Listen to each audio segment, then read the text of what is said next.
बिस्मिल्लाहिर्रहमानिर्रहीम। Dear students, अस्सलाम वालेकुम। आज की इस वीडियो में हमारा टॉपिक है fifth school of thought in psychology, that is behaviourism. तो आज हम बिहेवियरिज्म को डिस्कस करेंगे। जो स्कूल ऑफ थॉट्स में जो है वो 5वें नंबर पर हमने डिस्कस किया था, तो इसको आप एक्सप्लेन करने की कोशिश करते हैं। What is behaviourism? The school of psychology, behaviourism जो है वो साइकोलॉजी का स्कूल है, proposed by John B Watson. जो किसने पेश किया था? जॉन बी वाटसन ने। Which suggest that observable external behaviour which can be objectively measured should be the focus of the study। John B Watson ने कहा स्कूल में कि हमें जो है फोकस ऑफ स्टडी जो है वो किस चीज पर होना चाहिए हमारा? ऑब्जर्वेबल एक्सटर्नल बिहेवियर, ऐसा बिहेवियर जो एक्सटर्नल हो, जो ऑब्जर्वेबल हो। ऑब्जर्वेबल से मुराद सिर्फ खुद ही ऑब्जर्व ना कर सके, दूसरा भी उसको ऑब्जर्व कर सके। Which can be objectively measure, और ऑब्जेक्टिवली मेजर्ड हो सके। तो इसमें जो है एक तो बिहेवियर और दूसरा ऑब्जेक्टिवली। इसको हम थोड़ा सा देख लेते हैं, इसको थोड़ा सा तफसील से देखते हैं कि व्हाट इज बिहेवियर और व्हाट इज ऑब्जेक्टिविटी। तो बिहेवियर की पहले बात करते हैं कि what is behaviour. Any overt जो नजर आए, ऑब्जर्वेबल यानी कि जिसका मुशाहिदा हो सके, जो ऑब्जर्व हो सके। रिस्पॉन्स, कोई रिस्पॉन्स और activity performed by an organism is called behaviour. यानी कि कोई भी ओवर्ट रिस्पॉन्स, जाहिरी रिस्पॉन्स किसी भी ऑर्गेनिज्म का, या कोई एक्टिविटी जो वो परफॉर्म करता है, इज कॉल्ड बिहेवियर। यानी बिहेवियर की समझ अब आगे कोई भी एक्टिविटी, कोई भी इंडिविजुअल जो है वो परफॉर्म करता है, जो हम देख सकते हैं, उसका मुशाहिदा कर सकते हैं, उसको ऑब्जर्व कर सकते हैं, दैट इज बिहेवियर। तो इसीलिए वाटसन ने क्या कहा? Psychologist could study anything that people do और से। यानी कि साइकोलॉजिस्ट जो है वो हर वो चीज को स्टडी कर सकता है जो कोई भी फर्द या कोई भी इंडिविजुअल डू और से करता है या कहता है। कोई भी इंडिविजुअल कोई काम करता है या वो कोई बात कहता है, वो उसके बिहेवियर में शामिल हो जाती है। तो वो जो भी डू या से करता है तो उसको हम स्टडी कर सकते हैं। जैसे शॉपिंग, प्लेइंग चेस, शॉपिंग करना, चेस खेलना, ईटिंग, कम्प्लीमेंटिंग अ फ्रेंड, एटसेट्रा। तो जो भी वो काम करता है कोई भी इंडिविजुअल, तो वो उसका बिहेवियर है। और बिहेवियर जो है वो ओवर्ट बिहेवियर है, वो बिहेवियर दूसरों को भी नजर आता है, उसका मुशाहिदा करता है, तो उसको हम स्टडी कर सकते हैं। साइकोलॉजिस्ट जो है वो स्टडी कर सकता है। तो ये तो हो गया बिहेवियर के बारे में। अब हम देखते हैं ऑब्जेक्टिविटी क्या है। ऑब्जेक्टिवली मेजर्ड, जिसको हम ऑब्जेक्टिवली मेजर्ड कर सकें। तो व्हाट इज ऑब्जेक्टिविटी? अब दो चीजें आपने लिसन की होंगी, सुनी होंगी, दो चीजें। नंबर 1 ऑब्जेक्टिविटी और नंबर 2 सब्जेक्टिविटी। इन दोनों में क्या डिफरेंस है? What is the difference between objectivity and subjectivity? आपने अक्सर जो है वो पेपर के दिनों में सुना होगा कि ऑब्जेक्टिव पेपर आ गया, सब्जेक्टिव पेपर आ गया। तो इनमें एक्चुअली डिफरेंस क्या है कि ऑब्जेक्टिव पेपर में आपने देखा होगा एमसीक्यूज वगैरह आ जाते हैं, फिल इन द ब्लैंक्स आ जाती हैं, ठीक है, ट्रू फॉल्स आ जाते हैं। और सब्जेक्टिव पेपर में जो है वो लॉन्ग क्वेश्चंस आ जाते हैं। तो इसमें असल फर्क क्या है? असल जो डिफरेंस है ऑब्जेक्टिव और सब्जेक्टिव पेपर में, तो इसके बाद ये पेपर की एग्जांपल के बाद हम इसको जो है ना ऑब्जेक्टिविटी को डिस्कस करेंगे कि ऑब्जेक्टिव और सब्जेक्टिव पेपर में फर्क क्या है? The difference is biasness. इन दोनों में, ऑब्जेक्टिव और सब्जेक्टिव में डिफरेंस है बायसनेस का। बायसनेस क्या होती है? जानबदारी का।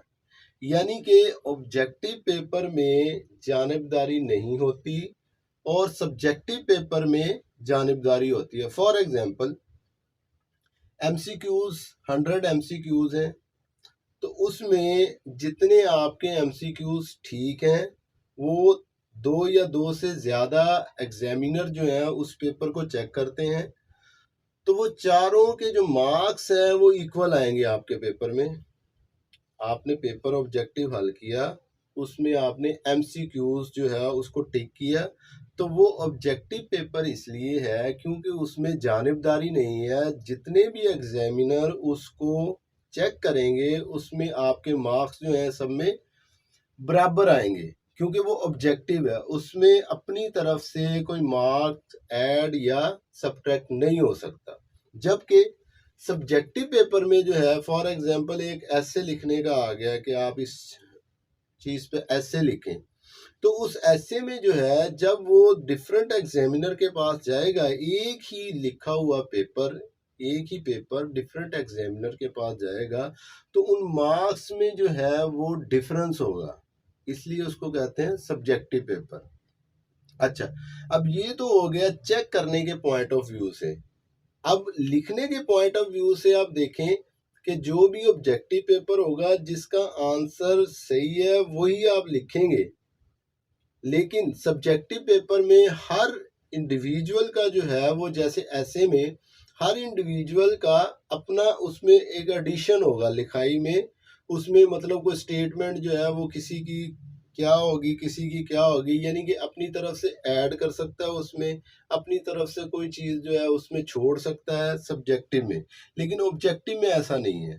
तो यहाँ से हम ऑब्जेक्टिविटी और सब्जेक्टिविटी को देखते हैं कि ऑब्जेक्टिविटी में बायसनेस नहीं होती, जबकि सब्जेक्टिविटी में बायसनेस होती है। तो यहाँ पे ऑब्जेक्टिवली मेजर्ड लिखने का मकसद ये था कि जो भी उसको ऑब्जर्व करे वो न्यूट्रल होके करे, उसमें उसकी बायसनेस ना हो, और साइंस में वैसे भी बायसनेस नहीं होनी चाहिए।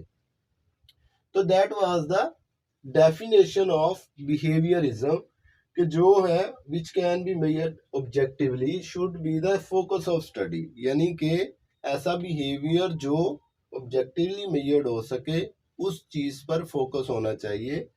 बिहेवियरिज्म वालों का ये मानना था। तो जेबी वाटसन ने एक क्लेम किया था, जेबी वाटसन ने, जो हम यहाँ डिस्कस करते हैं कि उसने क्या कहा था बिहेवियर के बारे में।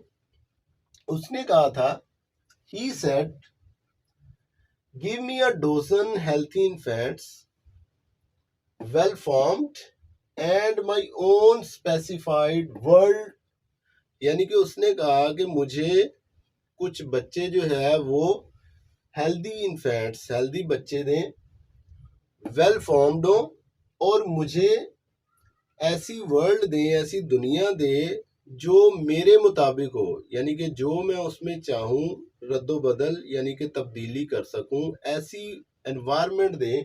वर्ल्ड से यहाँ मुराद है एनवायरनमेंट ऐसी दें कि जो मैं चाहूँ उसमें रखूँ, जो मैं चाहूँ उसमें से निकाल दूँ। तो होगा क्या, टू ब्रिंग देम अप, ताकि उसमें बच्चे जो हैं वो परवरिश पाएं। In and I will guarantee, तो मैं ये गारंटी देता हूं, to take any one at random, यानी कि उनमें से कोई भी बच्चा जो है, एंड ट्रेन हिम, उसको मैं ट्रेन करूंगा, to become any type of specialist, ताकि वो कोई भी स्पेशलिस्ट बन सके, किसी भी फील्ड में माहिर बन सके।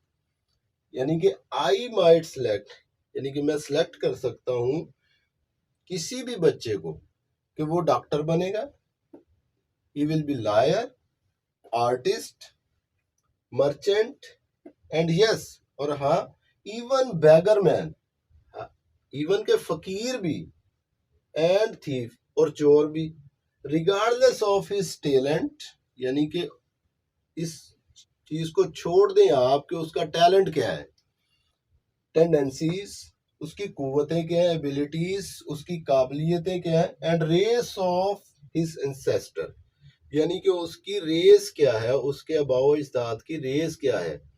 उसने कहा, उसने ये क्लेम किया जेबी वाटसन ने कि आप मुझे हेल्दी बच्चे दें और मुझे अपनी दुनिया में, मतलब अपने रिक्वायरमेंट के मुताबिक मुझे अपना एनवायरनमेंट सेट करने दें, तो मैं जिसको चाहूँ जो मर्जी बना दूं।